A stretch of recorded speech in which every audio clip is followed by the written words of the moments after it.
Oh, well, what do we have here? Well, I want to talk about dogs right quick because the most expensive dog in the world is a Tibetan Mastiff. Man, I seen that today. I was like, yo, I got to share that knowledge. Listen, one of the Tibetan Mastiffs named Splash was a little red pup, and he got sold for $1.5 million to a businessman. Bruh, I'm in the wrong business, man. $1.5 million for one pup? Bruh. But when you see the Tibetan Mastiffs, you know why they so expensive. They got to be one of the biggest dogs on the planet. So any criminal that try to hit your spot up, he's going to be scared straight. You ain't got to say nothing to him. He just see that dog and he know, hey, it's a wrap. Time's up. Matter of fact, you see that dog just walking around your property. He's like, yeah, I might go try the next house over. Hey, man, I ain't got time for this right here. But yeah, it's called the Tibetan Mastiff. And yeah, they seem like a pretty good breed of dogs. They're supposed to be real smart and easy to train. So that's probably why they fetch such a high price. And like I say, it's just putting eyes on it, you know that it's a real good crime deterrent. Well, all right, keeping it on the puppies for a minute. Let me get into this story about this lady and a boyfriend. These two, ain't no way I can say it nicely, but they did something very idiotic. So I guess she got tired of the puppies and felt like they was a nuisance. So she grabs one of them, throw it into a trash container. The other one's looking at her like, hey, what are you doing? What you doing to my little brother? So she grabs the other puppy and throws them into the trash container, which is really dangerous. Now, they're in a trash compactor, so think about it. When the trash man comes and take that, he has no idea. And those pups will be squished inside that trash truck. So, I mean, these two really need to go to jail, which was really nice to see next on the video. She's in handcuffs, getting walked off. She got her hands handcuffed behind her, as they should. You know what I'm saying? And on her way to jail. And then after a while, you see a little boyfriend come out the house. He got his handcuffs, and he's handcuffed to the back. Now, the thing is, and the reason why he's an accessory to the crime is he could have did something about it. He could have said something. He could have went and once she went back in the house, went back out and got him out the trash container. There's a lot of different stuff that man could have did. But to go along with it makes him accessory to the crime. This is called cruelty to animals. And yeah, I mean, it's just sick-minded behavior. I don't know what that was all about, but luckily they got caught on camera.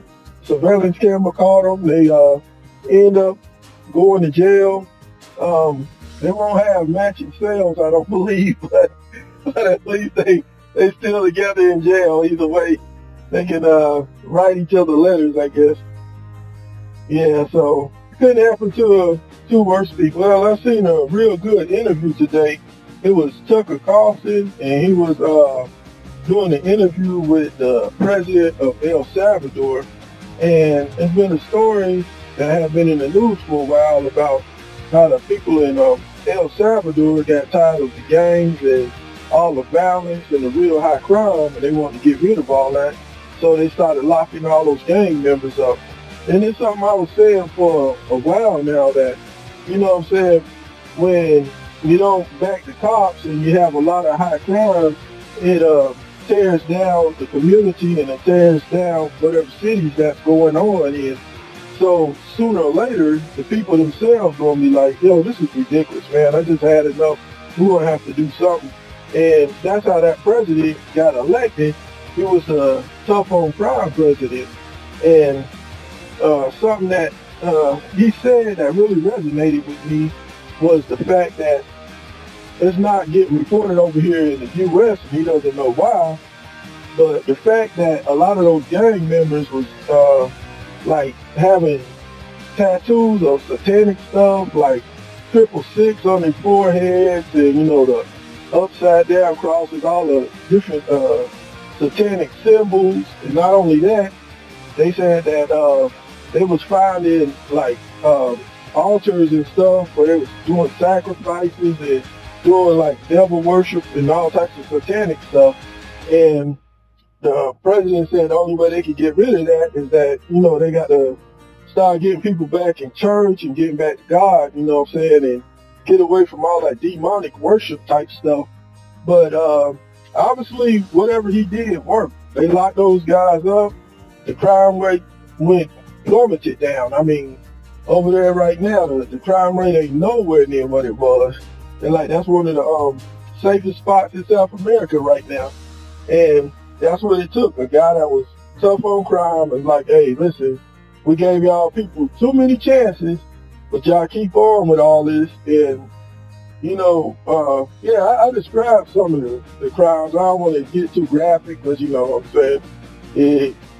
Yeah, of course, that couldn't work on YouTube, getting too graphic with it. But yeah, they was doing some pretty heinous stuff before the crackdown came along. And you look at some of the cities over here, man, with a high crime rate. I think sooner or later people going to start saying, man, we're getting tired of the high crime rate. And it's going to be the same thing. It's going to be people saying, hey, we only back in elected officials that's talking about the crime rates, and that's going to be tough on crime because we're going to have to cut this stuff out, period. Now, it's easy for something like that to happen because being that I'm a military veteran myself, I know places in America that's got whole entire towns with no crime, 0% crime rate. They call them military bases.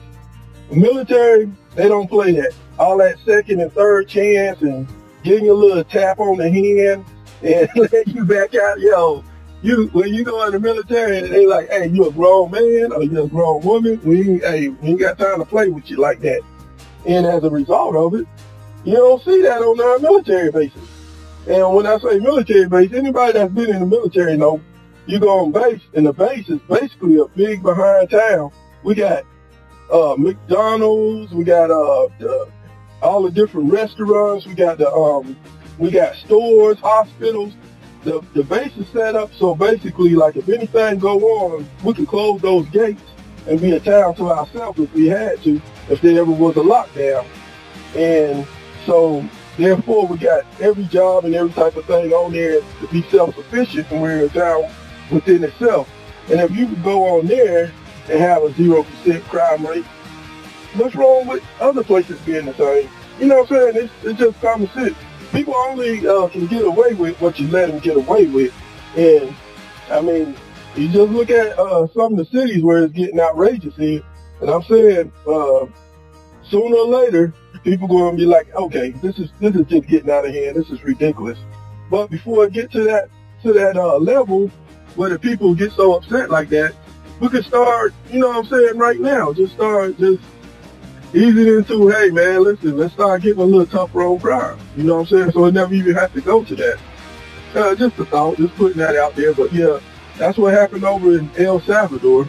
Yeah, I think that'll be about it for today. I'm going to get back at it tomorrow. I got to get that old man after it. Once you get older, man, it's like you figure out, hey, I got to get these naps in every now and then. And not often, but every now and then during the day, you're like, let me get at least a hour nap right quick, get a little power nap, you know what I'm saying? Get back at it hard when I get back up. Well, while I'm thinking about old men and old man naps, let me tell you about the Rick and Morty thing I figured out. I said it on a quick short video about the connection between the Back to the Future and Rick and Morty. I always knew it was like a parallel there because, you know, you had the older scientist and the young guy, but then I had a guy told me like, yeah, no, they even, the creators of the show even talked about that before. That's where they got the inspiration for the show from. So I'm like, yeah, I could see that because I was always thinking that you got the older scientist and the younger guy. The only difference with Rick and Morty is that the younger guy is his grandson. So, but have you never seen that animation? It's a adult comedy animation. It's real funny. The only way I knew about it was everybody kept telling me about it. I'm like, after like the fourth or fifth person was like, man, you got to see this. It's hilarious.